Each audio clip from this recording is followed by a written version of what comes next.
We'll now get to hear a question from Alexis Moore. She is a student at Waukee High School. Alexis, go ahead with your question. Good evening, candidates. My name is Alexis Moore, and I'm a senior at Waukee High School. I'm also the student body president. When drafting arguments for essays, we are taught that addressing the opposing perspective can greatly enhance one's likelihood of reaching a broader demographic of people. My question to you is, when considering your opponent's perspective, in which aspects do you agree with them? This is a great question. It's an important question for our democracy.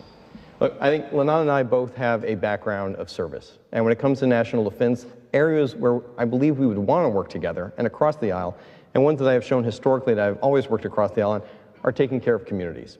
The first 3 bills that I passed were done not by myself, but with Democrats, and here's why. In the House, Republicans could pass anything they want. In the Senate, Democrats can pass anything they want. But together, we're able to actually get things done. Helping rural housing is an area where we've passed legislation right here in Iowa to help.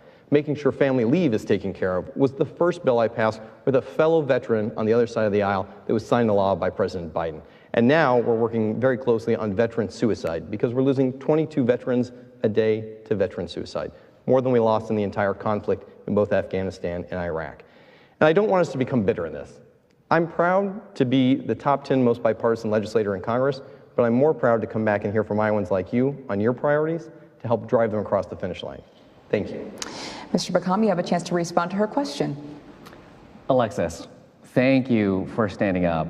Thank you for what you're doing in your own school. I think you as a president of your student body is a lot bigger school than what I grew up in a rural town. But it's so important for us to make sure we find common ground, because there's no question that students can find a way to get things done in their schools, that members of Congress should be able to do the same thing too. And I agree with the congressman here. I respect his years of service to our country in the military, and those are areas in which we can agree.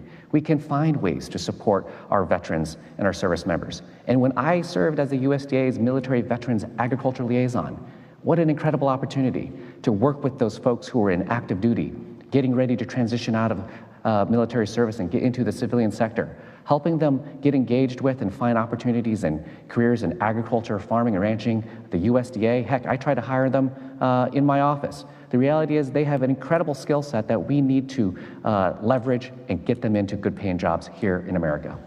Thank you, and thank you to our students for your participation.